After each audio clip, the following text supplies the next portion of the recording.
Yeah. All right. So, and Let the match kick off, leave it on. no, you're good without it. Take it off.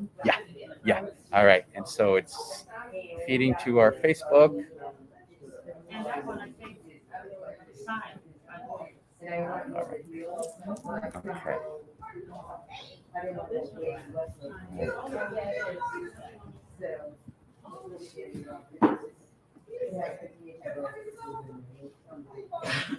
And then of course, we Okay. have really wonderful spiders back here by local one chef. All right. Spices, right? They don't say how much room. And it's very interesting if you come. Bring that home. What do you want some more?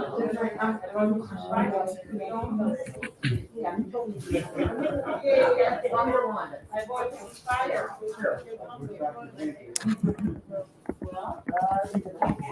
Well, the right recipe. And guess what? We have.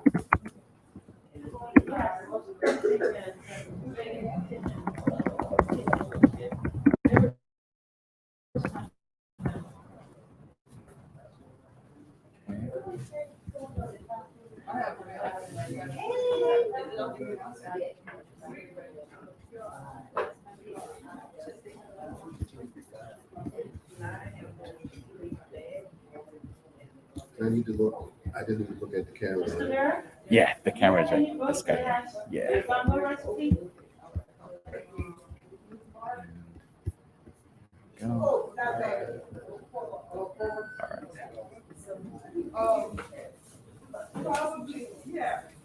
All right. So let me.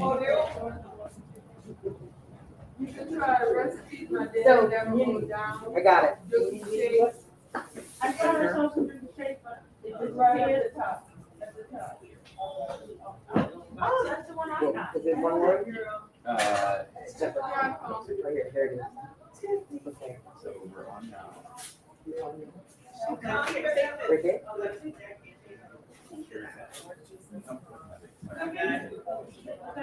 No, she did not like this live. She said, I can't read.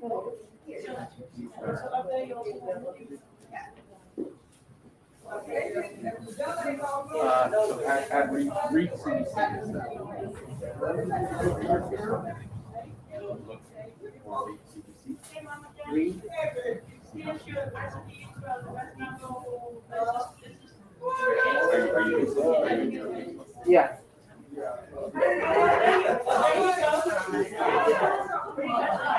I have to go to, well, I have to go to, because my mother is here.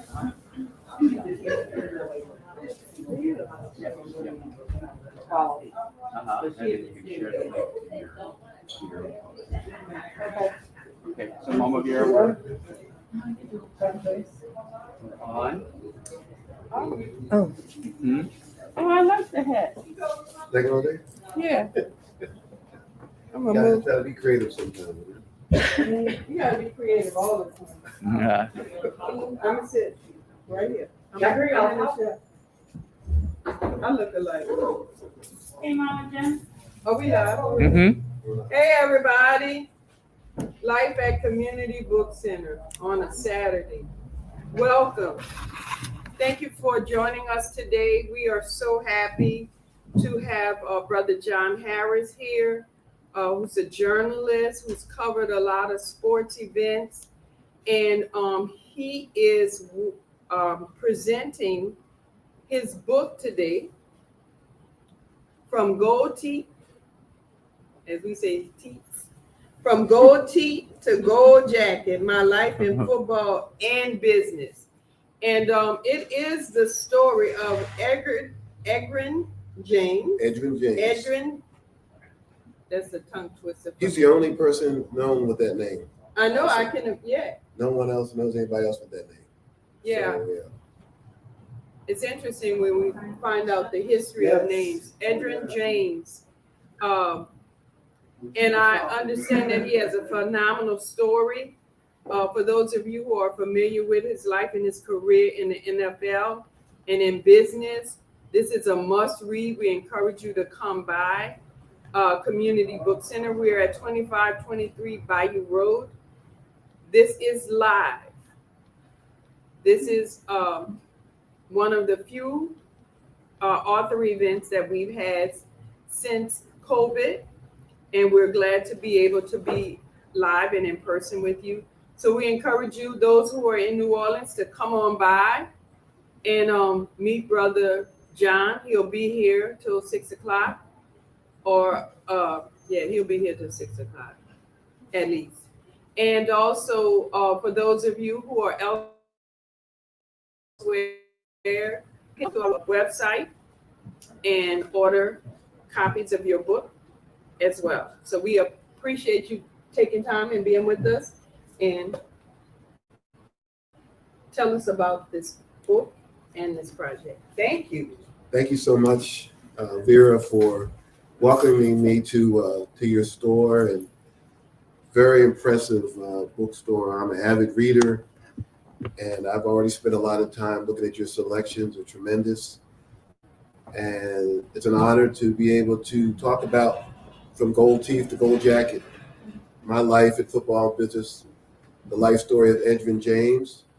I'm John Harris, co-author of From Gold Teeth to Gold Jacket, and it was a 3-year labor of love, working with someone else, telling their story, a story that really isn't very well known.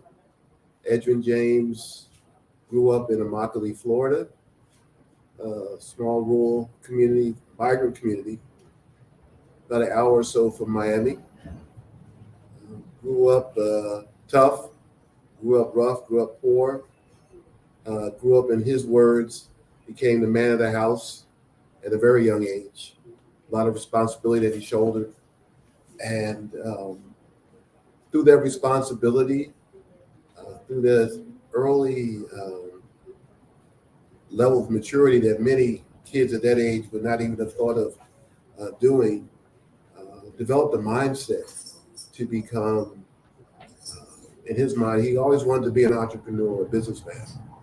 And he was such a talented athlete, a talented football player, that he saw football as the means to that end, and used football, his football skills, his football talents, to get a free education at the University of Miami, and then to go on to be a first-round draft pick in the NFL by the Indianapolis Colts, and go on from there to become one of the greatest running backs of his generation, a 2020 member of the Pro Football Hall of Fame. Due to COVID, the induction ceremony was pushed back a year until last August, where he gave one of the most memorable Hall of Fame speeches, I think, of all time, where he detailed his life. And the title, I think, kind of explains a lot of it. From Gold Teeth to Gold Jacket. Edwin grew up in South Florida. A lot of young men in South Florida, what they wore, they had the dreadlock, which he's always known for, and they had the gold teeth, the grill. He had it, I think, got it when he was 14 or 15 years old. So he became known or identified by that look. So when you talk about gold teeth, and then you talk about gold jacket, which is the Hall of Fame jacket, was a perfect name for the book, perfect title for the book. And as he talked about in his Hall of Fame speech, that look caused many, many people to judge him by his appearance as opposed to who he truly was. And I really recommend, besides buying From Gold Teeth to Gold Jacket and reading it, to also watch his Hall of Fame speech, because it's really heartfelt. We worked on it for several months together. He delivered a very poignant message, a very harsh message, but a very real message. And it's really who he is. It surprised a lot of people because he, during his career, very quiet, very laid back, didn't talk a lot to the media. So people really didn't know what to make of him. So they judged him by his looks. And those looks, as he talks about, cost him a lot of money as far as marketing and promotional opportunities. He was asked often, hey, why don't you cut those dreads off? Why don't you get rid of those gold teeth? Get rid of those that grill. And he was determined not to do that. He stuck to his guns, and that's pretty much how he lives his life. How he lives his life now. He really hasn't wavered from that. He's now gone from football great to entrepreneur to businessman. Has several businesses in Florida where he lives, the Orlando area, in South Florida, Miami, in Atlanta, Georgia, and other places as well. He's constantly thinking, developing new opportunities, and ways to make money. Because he said football was a love, but he had a greater love of business. Football was his vehicle to reach all those goals from a business standpoint. And getting to know him over a 3-year period, I didn't really know him that well. Longtime journalist, sports journalist. I covered the NFL. I covered the Pittsburgh Steelers. I covered the NBA. I covered college football all over the country. And I did cover his Super Bowl when he played for the Arizona Cardinals against the Pittsburgh Steelers. And that's an interesting story in itself. He went to Arizona after leaving the Indianapolis Colts because the Colts were not able to pay him the contract that he deserved. So he could have stayed there, as he details in the book, but he didn't feel like that was fair to him because of the value of being one of the greatest running backs in the league. So he went to Arizona, a franchise that really did not have a lot of success. And in his 3rd year there, the Cardinals went to the Super Bowl for the first time. And a very riveting story in the Arizona trip, because the mother of his children at the time was diagnosed with leukemia. And very difficult situation, as you can understand. And he went to the head coach at the time, Ken Wisenhunt, and to explain his situation, and I need a little time to deal with this. His children at that time were very young, and was basically essentially told, if you're not back here tomorrow, you're going to be benched. So I was talking to him about that, and I said, could you imagine today, with everything the way it's in society now, where we're talking about mental health, and we're talking about self-care, and I've seen NFL players literally take time off to get themselves together. And basically, it's an accepted way of life now in pro sports. So you go back 20 years, or this was 2008, I believe, with the Cardinals, and he was told, you're going to be benched. And he was benched. And if you go back and look at his statistics that year, he only started 7 games. But ironically, as the season went on, and with more support of his teammates who were very upset about the benching, and with the coaching staff coming to the realization that our best way to get to the Super Bowl is to put Edgerrin James back in the lineup. They do. They go on this miraculous playoff run, and they go to the Super Bowl. And a game that really came down to 2 plays, a James Harrison 100-yard interception return, and Santonio Holmes made a touchdown catch on the last play of the game. Other than that, the Cardinals would have won that Super Bowl, and Edgerrin James would have had his Super Bowl championship. But he does have a Super Bowl ring from the Indianapolis Colts, the team that he played for initially. The owner, Jim Irsay, when Edgerrin left to go to Arizona because of a contract situation, Jim Irsay, the Colts won the Super Bowl after Edgerrin left, presented Edgerrin with a Super Bowl ring, which might be one of the first times it's ever happened in NFL history. And Jim Irsay, as he details in the book, From Gold Teeth to Gold Jacket, said, he was as much a part of that, us making it to the Super Bowl as anybody. And if you just think about that, I think it speaks a lot to how highly thought of Edgerrin was by the organization, and what he meant to that organization. And when he was drafted number 4 in the 1998 NFL draft, It was a surprising selection. A lot of people thought that the Colts, who had traded Marshall Faulk the day before the draft, were going to draft Ricky Williams, who was the Heisman Trophy winner from the University of Texas. And everybody around the country knew that the Colts were going to draft Ricky Williams. And the Colts drafted Edgerrin James, who people really didn't know.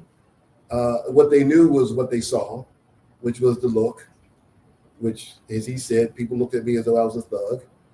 And the Miami program that he played for was coming off of probation. So he only played on national TV one time his entire college career. And in that game against UCLA, he ran for 299 yards.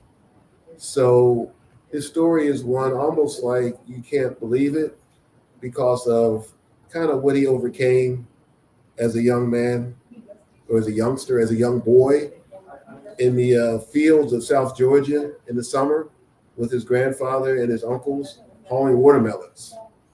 And he says that's where he got his grown man strength from, doing that and learning how to save money, learning how to be responsible and independent, which is something that's going to carry him throughout his life.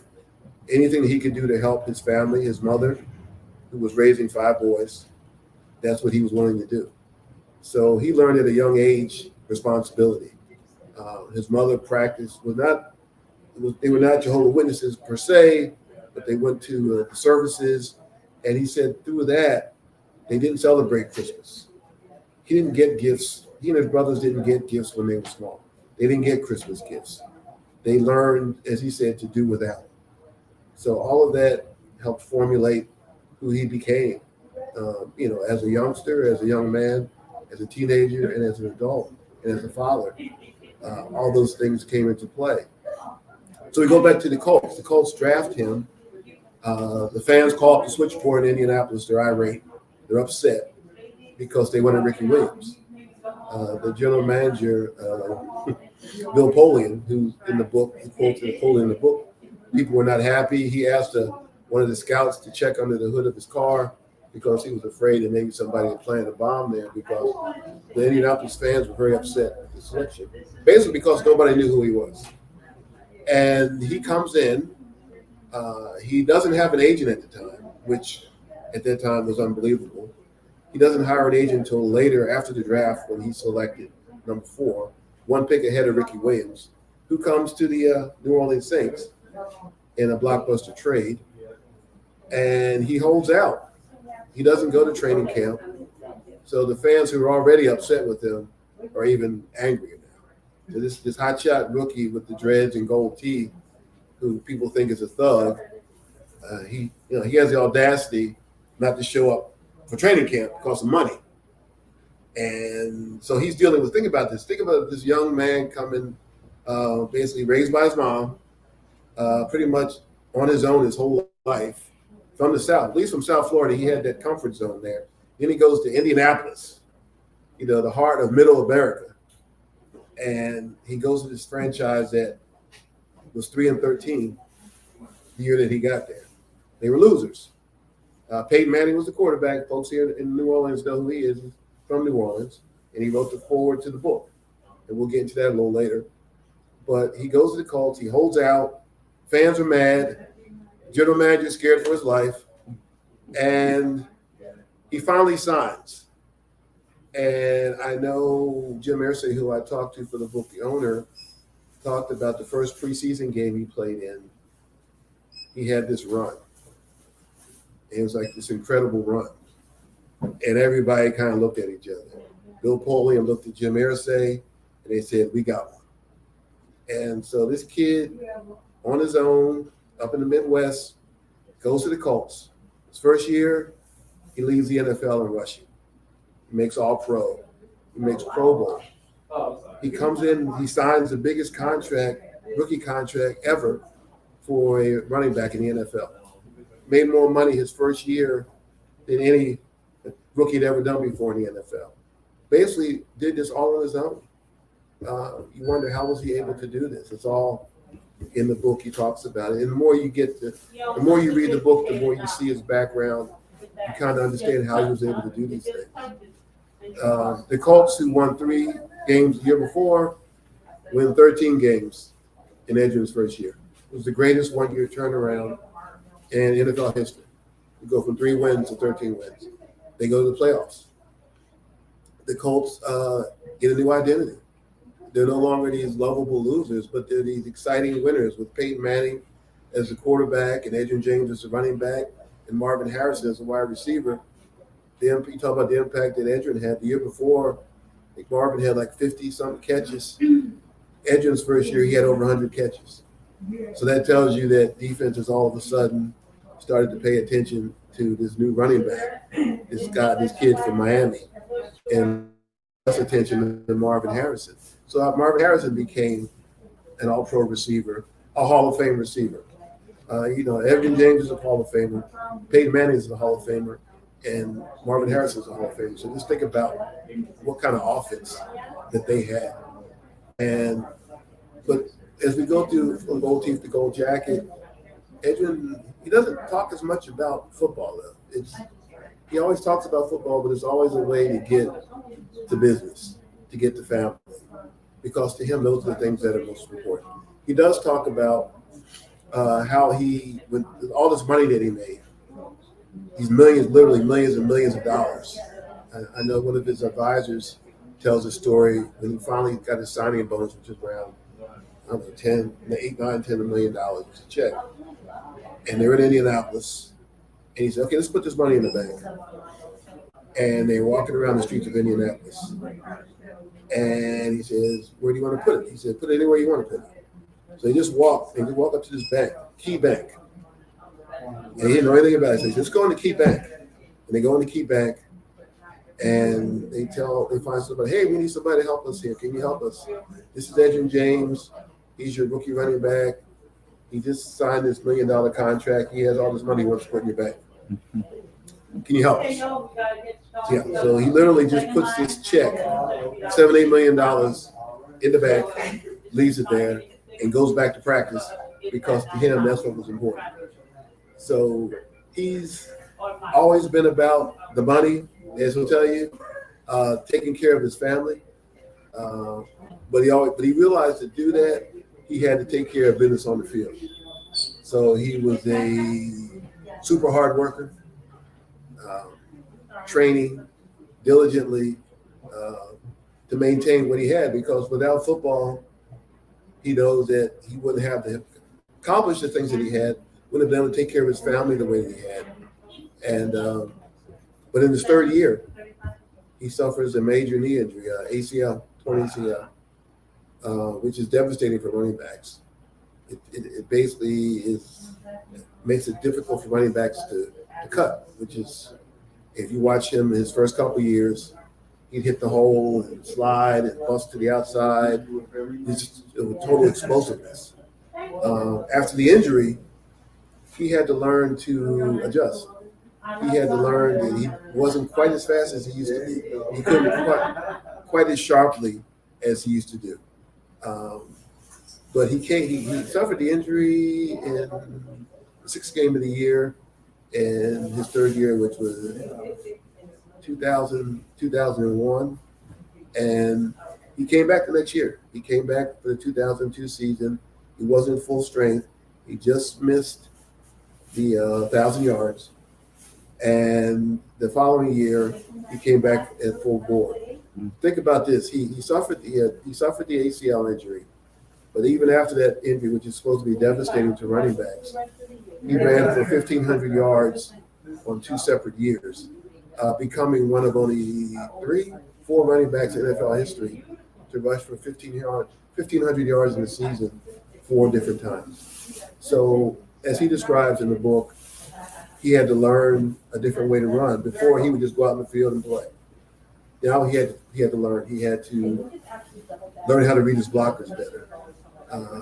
Learn how to be more patient when he got the ball, not explode through the hole the way he did before, and put everything in perspective. And it just taught him a greater love of the game, less taking things for granted, and more appreciating everything that he has and everything that football, gave to him.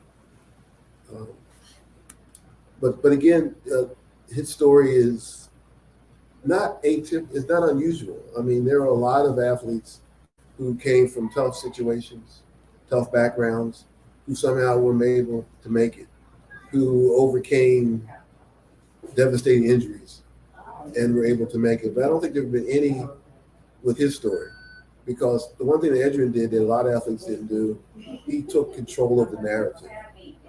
When he made the decision to go pro, left after his junior year, he had one more year of eligibility. He didn't do what most athletes do. A lot of athletes, they sign with an agent right away. They get an advance. They buy a car.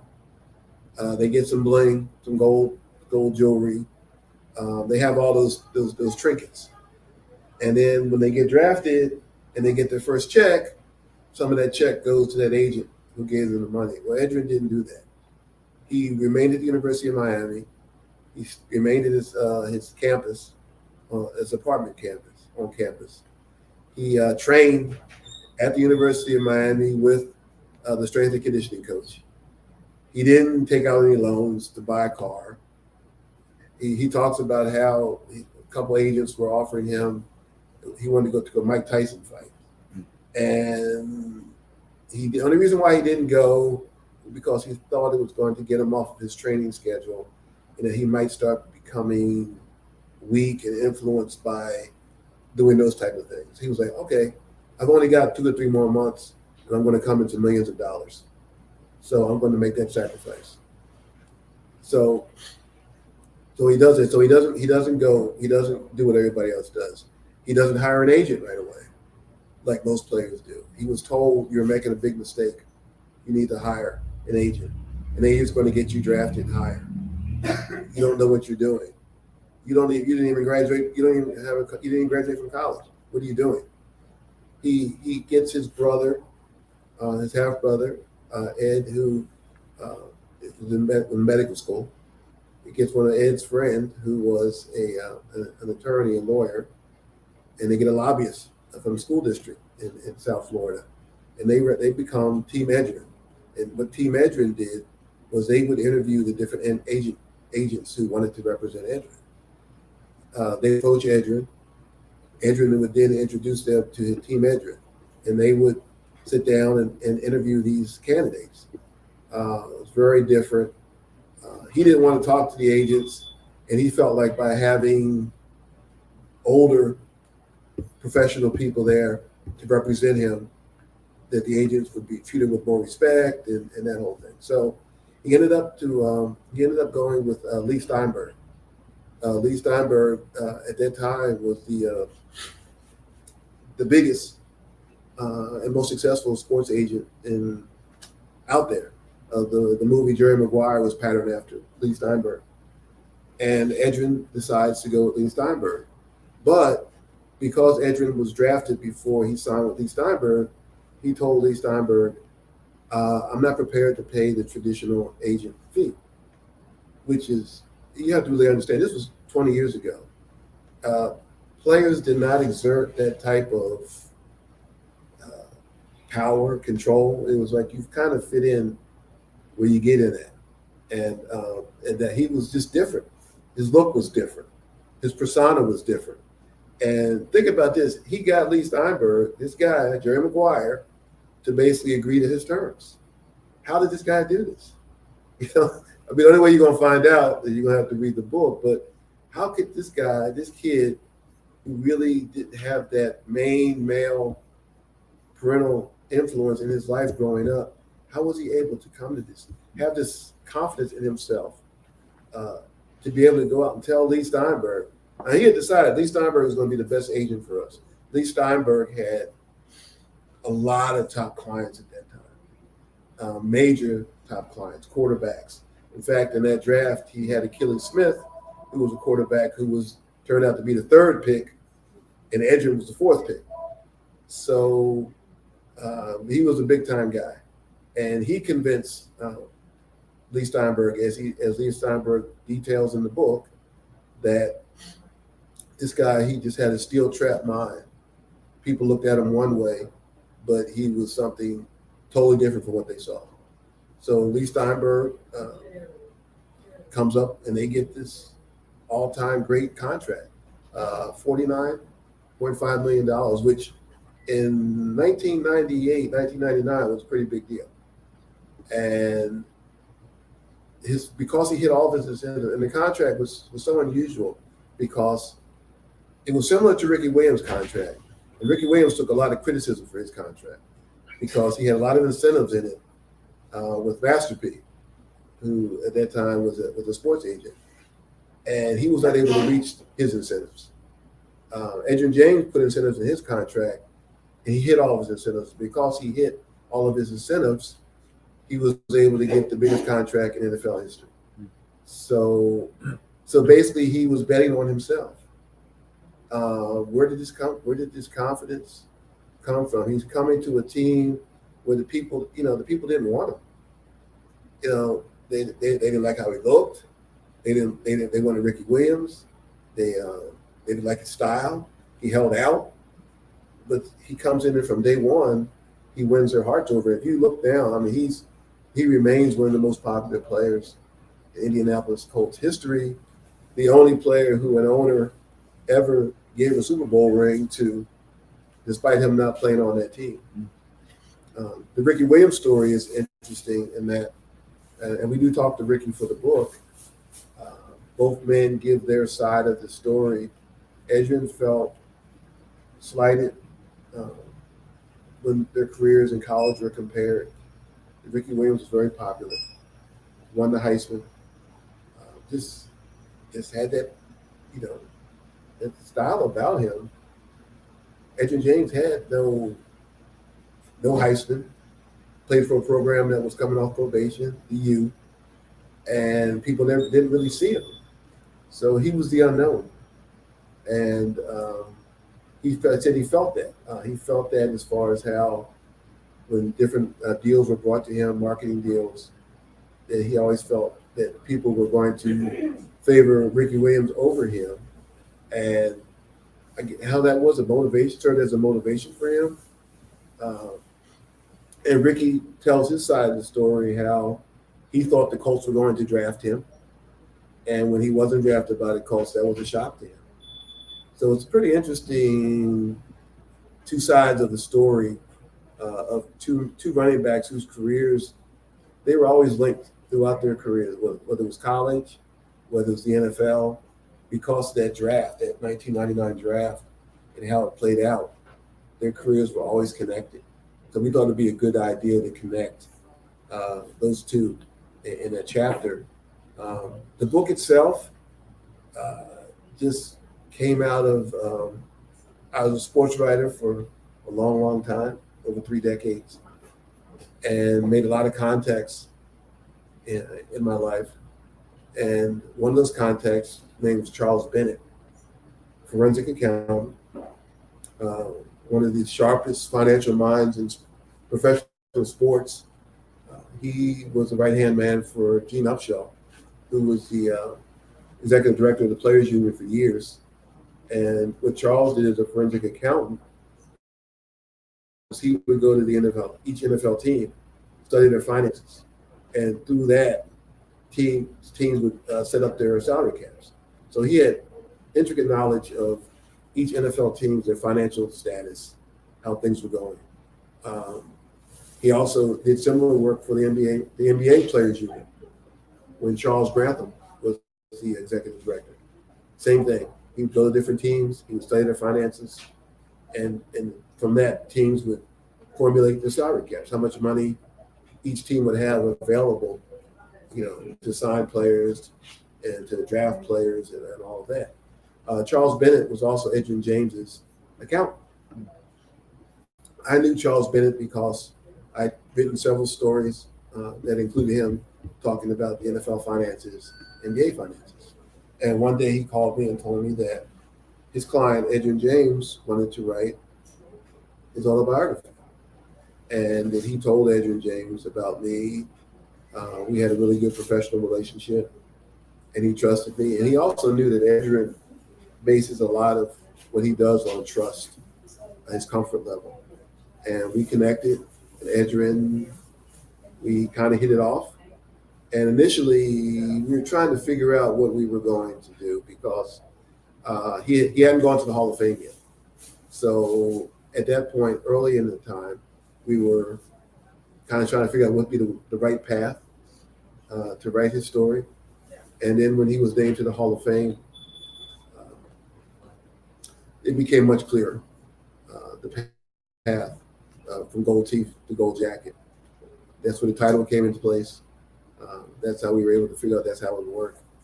And then just through time, getting him to tell the different stories of his life. Another thing about Edrin is he has 6 children, tremendous family man. 4 of his children are in college, or one's getting ready to graduate from law school. They all attended HBCUs. He has one son. He has 3 sons. His oldest daughter, is getting ready to graduate from law school. His next oldest daughter is a junior at Clark College in Atlanta, Clark University. She's a singer. His youngest daughter is a freshman at North Carolina A&T. She wants to be a plastic surgeon. His oldest son is a early entry freshman at Howard University. He's following his father's footsteps. He's going to be a running back. And his next oldest son is a senior to be in high school in Orlando, Florida. He's one of the top 50, 60 high school basketball players in the country. His youngest son is, I believe, a high school freshman in Orlando. He devotes a lot of his time. He's busy. He travels a lot with business, but when he's not doing that, he's spending time with his kids. One of the reasons why he got out of football, after he left Arizona and went to Seattle for 1 year in 2009, was when he had, it was the tragedy of his kid's mom passing away from leukemia. And he had to make a decision. He felt like he still had some years left to play. And I think that last year in Seattle, he had signed for $2 million, which was guaranteed, which was good money back in 2009 for a running back who was in his 30s. And he thought about the fact that his mom had a lot of responsibility of taking care of his kids. Now, with everything that happened. And he made the decision to basically get out of football. It was something he thought out a lot about. We talked about it a lot in the book. He really planned it out, what he was going to do with the kids as far as they were still in South Florida. They never moved to Seattle or to Indianapolis where he played. And he just made this decision that I'm going to become a full-time dad. I owe it to them. I've made a lot of money playing football, but it's time to move on. But football never defined him in the sense that he was just going to be this former football player. From here, he made the transition to business.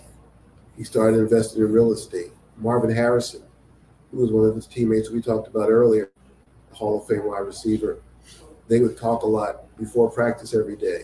Marvin Harris from Philadelphia, my hometown, bought a lot of property, rental properties in his North Philadelphia neighborhoods.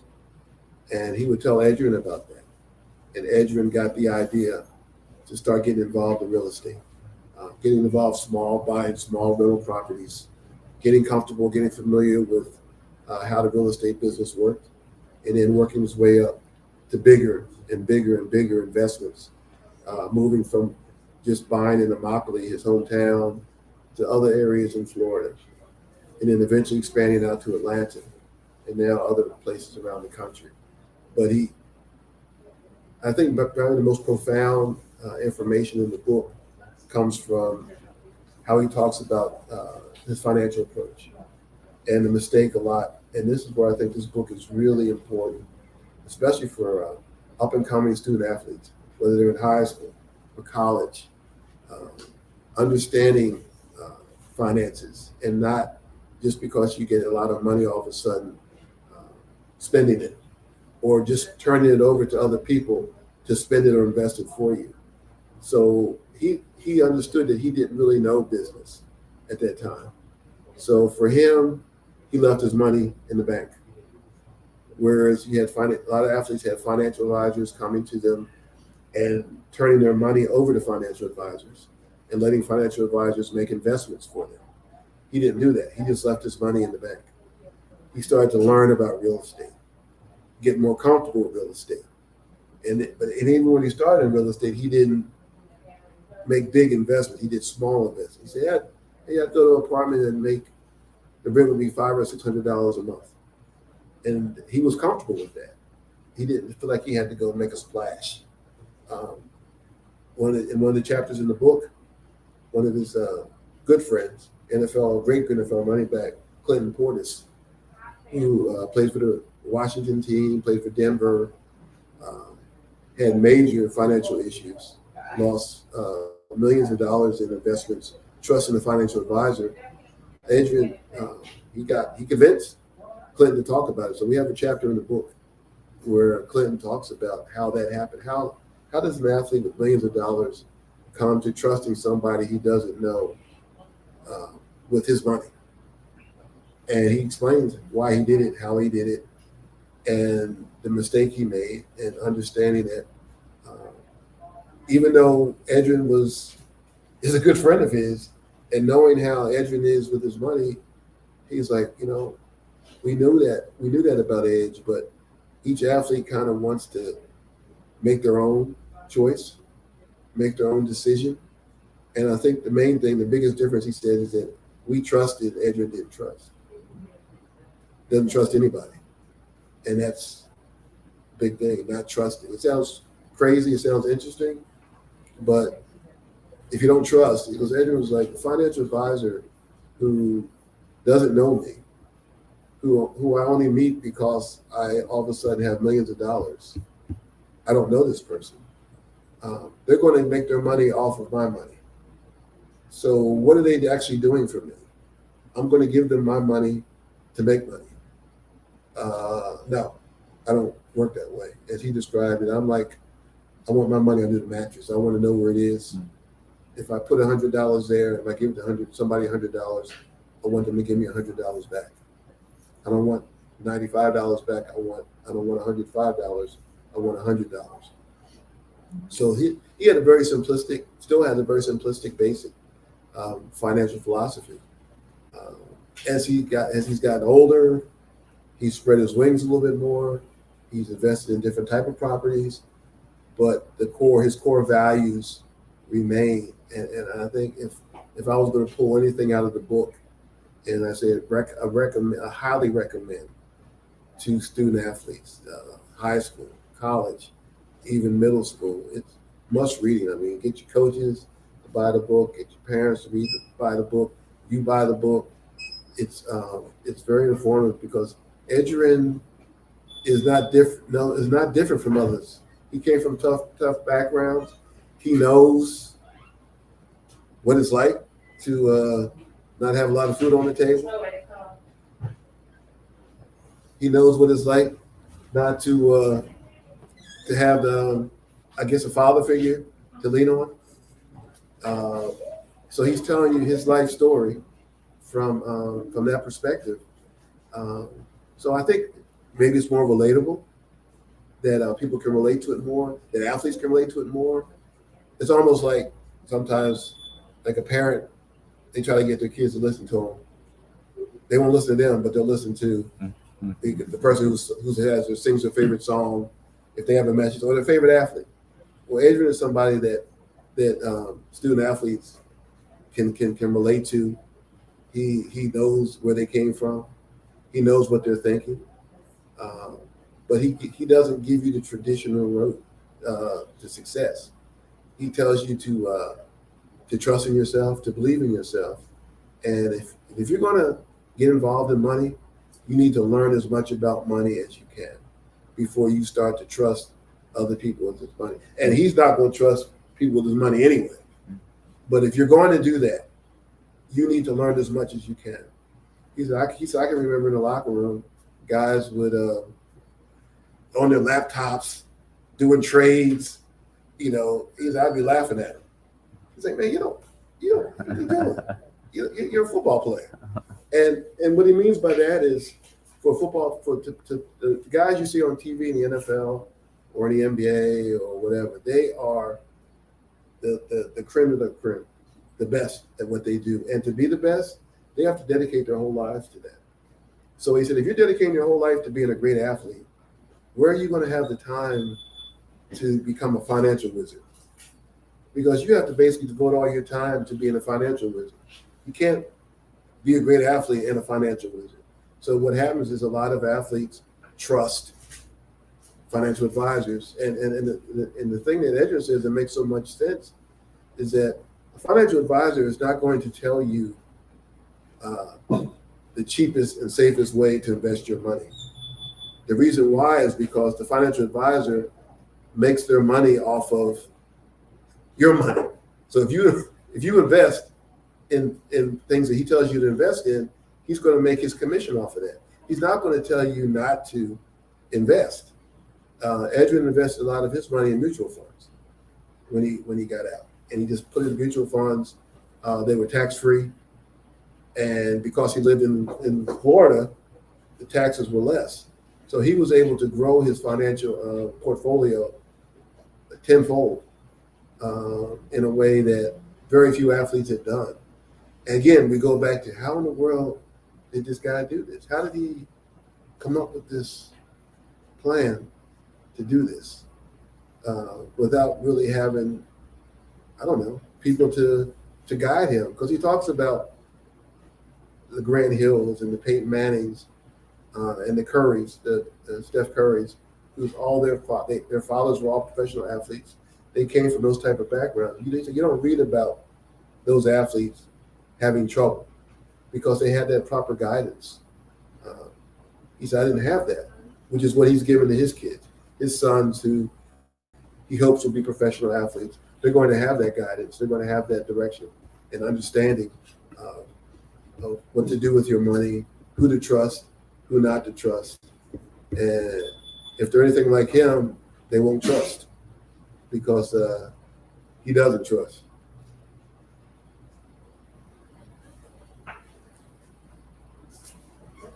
Does anybody, any questions?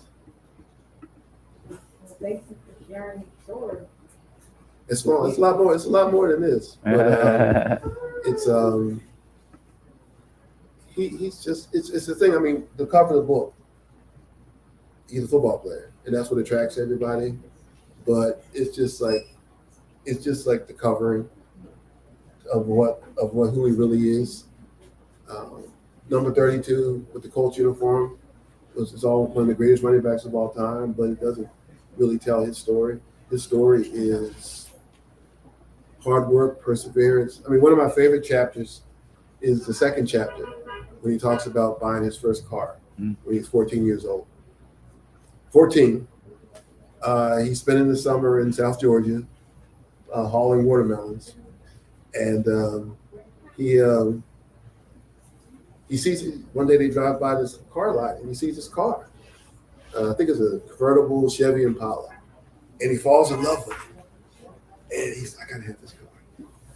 So he spends the whole summer, he saves his money. He's staying with, now think about it, he's 14 years old.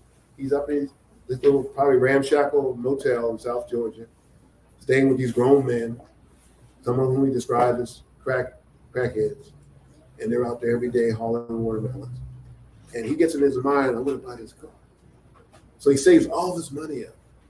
So he's 14, so this is probably 1990. So he's 92. So he saves up all his money. And one day he wants to go to the lot. Nobody gives him a drive, so he has to walk 3 miles to the auto dealer. He saved up $650. If you can just imagine how much money that is at that time. And he saves it up and he walks to the spot and he sees the car and the dealer comes out and says, hey, can I help you, son? And yes, mister, I want to buy this car. And how much is it? And he tells him $900. And his heart sinks because he saved up $650, which to him seemed like all the money in the world. at that time, to a 14-year-old. And he kind of hangs his head and he's thinking, he's going from the excitement of I'm going to get this car to the disappointment I'm not going to get this car. And he said he goes back, he knocks on the door, and he tells the man, he said, "Mister, I can't buy this car. I don't have enough money." And he said, "How much do you have, son?" He said, "I have $650. He said, "It looks like it's your lucky day because you just bought yourself a car." So he gets this car. Now nobody knows he has this car. I mean, his grandfather's there, two of his uncles are there. His mother's back in South Florida. Nobody knows that he bought this car. And so he drives it back to the motel. He parks it. And his two uncles see this car and they go crazy. "Well, what are you doing? You can't." And they're scared. And the reason why they're scared is because they have to tell his mother about this. And they're scared to death. And he said, "I'm wondering about, because they're talking about, they're fighting amongst each other who's going to tell them. And I'm wondering, who? Maybe I don't know who my mom really is. Why are they so scared of her? I don't know. What's she going to do to me?" So they finally get around to it. They finally call her. She calls up. She said, "Let me put Edward on the phone." So we talk. She said, "Son, I'm going to be up there tomorrow. Don't you do anything." And he's scared to death. He doesn't know what's going to happen. She's going to make him take the car back. She's going to be mad. And they had a very close relationship where they shared everything. And he feels like for the first time in his life, he had disappointed her. And remember, they're very poor. She says in the book, she scraped some money together, rented a car, drove 300-400 miles up there to South Georgia to see her son. And she sees him and she's scared to death because he's like really skinny. And she thinks that because he's around all these drug addicts, she thinks he's using drugs. And she's scared because she's like, "Well, are you okay, son? Are you okay?" And he's fine. And he said, "Mom, I just spent the whole summer. I really didn't eat anything. I saved all my money. I would maybe eat one meal a day. I would eat watermelon. That's all I would eat." So she, instead of being mad at him, she gets this newfound respect for him because he's 14 years old. He saves his money up. He buys his car, and she ends up not having his money. She buys him the insurance for the car, and she becomes like the proudest mother in the world because her son did this out of the pureness of his heart. And I guess it forever bonded their relationship. It gave him a new respect for her. It gave her a new respect for him. And it also taught him, as he says, "I never, ever depended on anybody for anything again. I always learned how to take care of myself." And that story always stuck with me because it's one of definite determination and drive. And he knew he said he knew, even if he didn't make it in football, he said, "Hey, I knew how to make $1." And as I asked him, "How did you make some of those dollars when you were helping out as a man in the house?" He just kind of chuckled a little bit. And my mom just told me, "Don't get into trouble." Mm-hmm. And he would leave it at that. Mm-hmm. And he said, "I'll let you fill in the blanks." He'll also say, "I had a praying mother, and I was very blessed." Because he's one of 5 boys, 3 who have spent quite a bit of time in prison. He says, "I don't know why I was the one who was chosen for this. I don't know why, but I was." His story is fascinating that he didn't even tell me this. One of his brothers told me about it, that he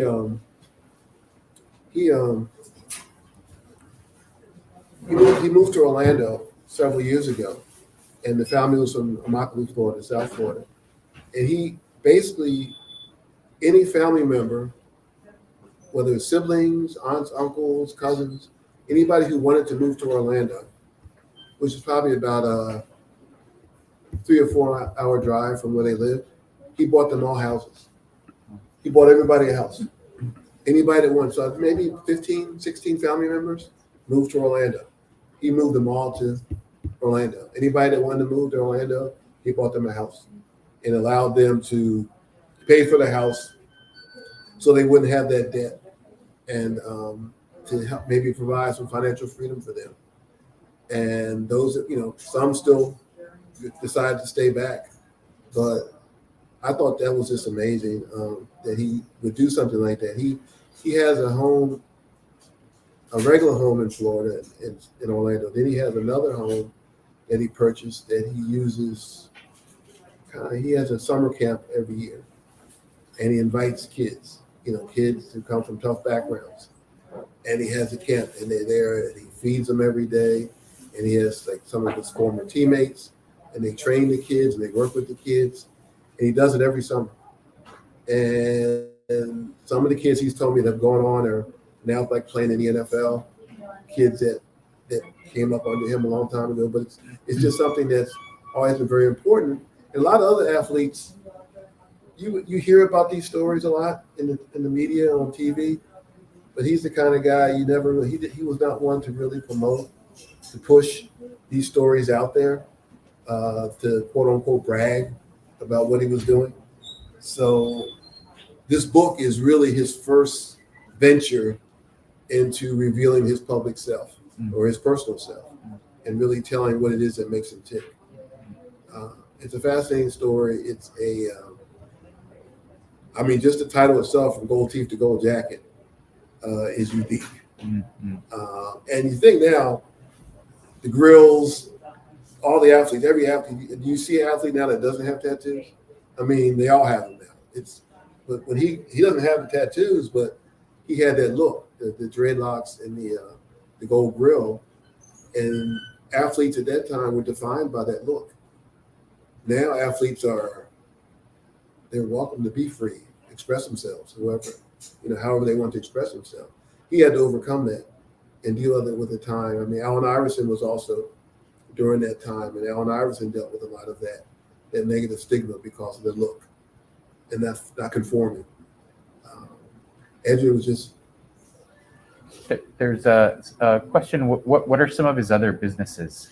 Sharon Carter Sheridan asks. He's into real estate. In fact, I saw he has a partner.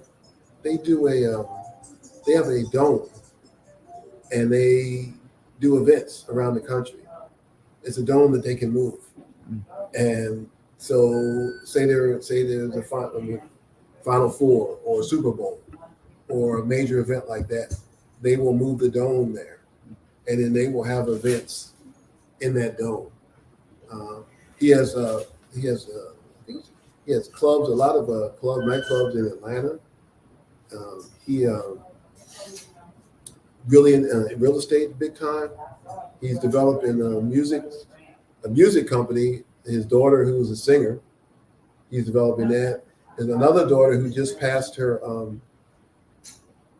certificate to become an NBA agent.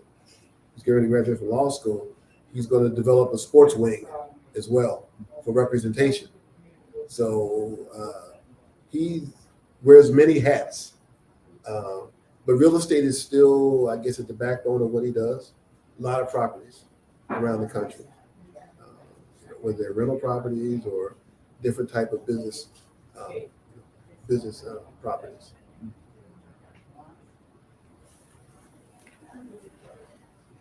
Thank you for the question. Appreciate that. And any other questions? I don't see any others. I don't see any others, but maybe just continue to invite people to come on down and get a copy. Yeah, hey, we're here at the 2523 Bayou, and just having a good time, just chopping it up, talking about From Gold Teeth to Gold Jacket, my life in football and business. Adrian James with John Harris. John Harris, that's me. The life story of Pro Football Hall of Famer Adrian James. Just a football sports book, but I think a book in perseverance, determination, discipline, all the things that people really don't like. He talks about Yeah. being disciplined. We have a question? Why did he buy his own car? Why did he buy his own car? Yeah. I think it made him feel like a grown up when he was 14, and that he could prove to people that he could do that he was a grown up, that he could prove to people that he could he could save money and act like an adult. Yeah. So I think he just wanted to prove that he was like an adult, to get the respect from grown-ups. And by having a car, he said later that people would ask him for rides, adults would ask him for rides, and that made him feel like really, really important. So yeah, I think it was just important at that time in his life to really feel that he could do something like that, and he could prove to people. Because not many 14-year-olds were able to buy their own car like he did. And it was a cool car. It was a convertible Impala, back in 65, I think. It was cool. And he souped it up. I think he had it. No. He had it all the way through. I think he had it all the way through. I think he had it all the way through before when he went to the draft. He still had it.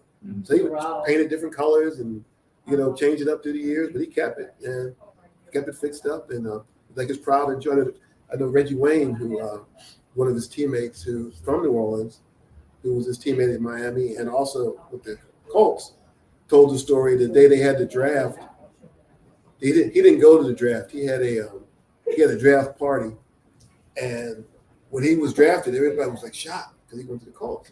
So he said they couldn't believe it. They were dancing in the party. He said people were like dancing on his car. And they're like, man, get off that car. That's Edge's car. And he said, tell you how much he didn't care anymore. He said, Edge, I'll let him dance on it. I'll buy another one. So that car was his pride and joy.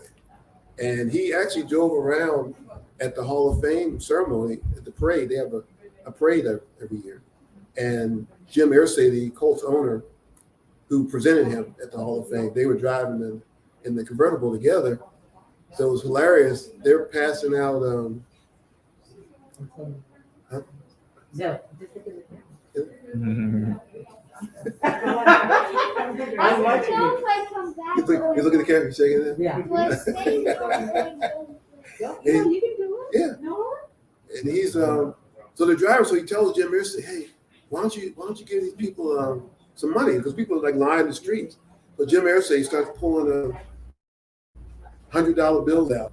So he's tossing $100 bills in the street at the Hall of Fame parade in Edgerrin James's convertible that he designed specifically so that the convertible signed by like all the Hall of Famers. And I think he said he got like $200,000 or $300,000 offered for it, but he still had he kept it.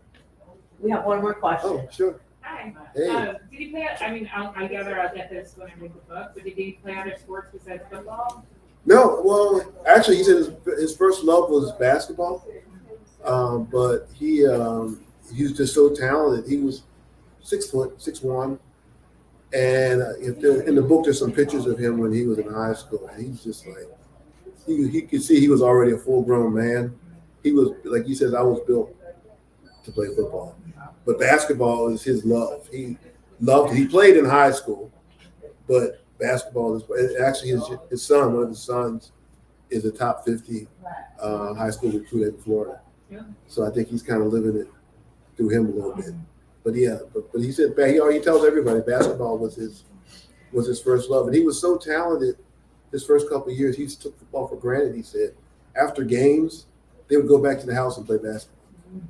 That's how much he took it for granted until he got hurt. And when he got hurt, he kind of had to readjust and reevaluate and just. He said it was. He said it was easy. He said, "What are you talking about?" He said, "It's just easy. The NFL was easy.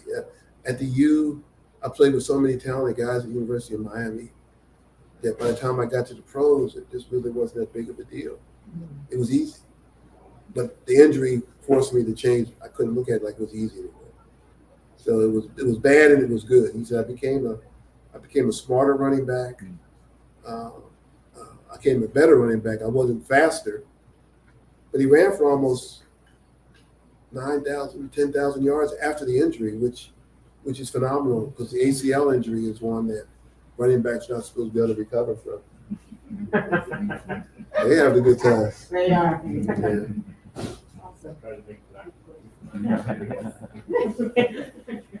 All right.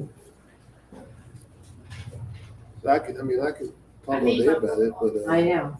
it's a lot. I'd rather people just read the book, Yeah. but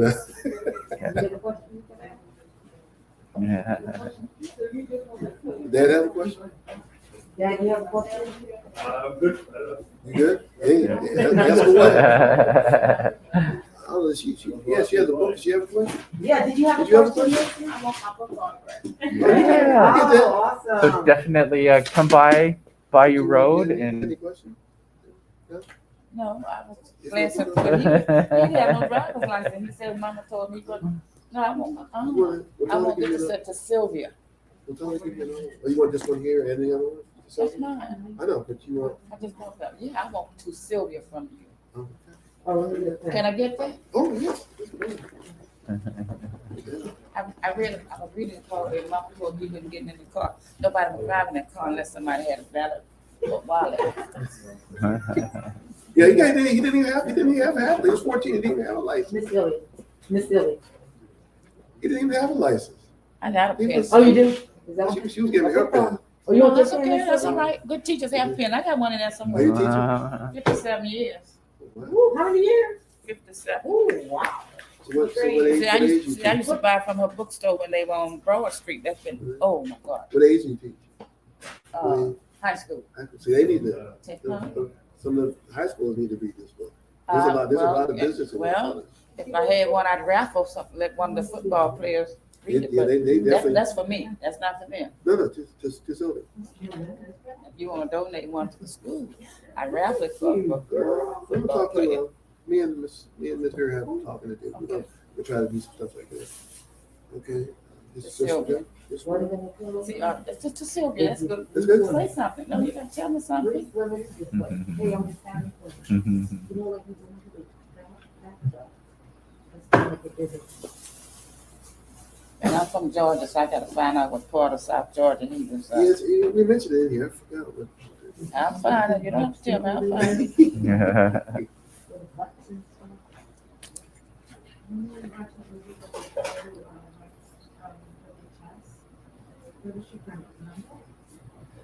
Oh, I remember that. That was a good movie. No, where's the Sabrina from?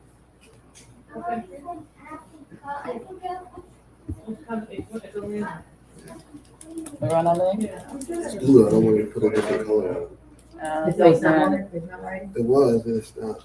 Oh, no. It's blue, so I get another blue one. I don't want to get it. No, hold on, The hold on. one I have is Do you black. want to just, we'll close with just invite people to come down at Bayou Road One I have is black. and get their copy. Oh, yes.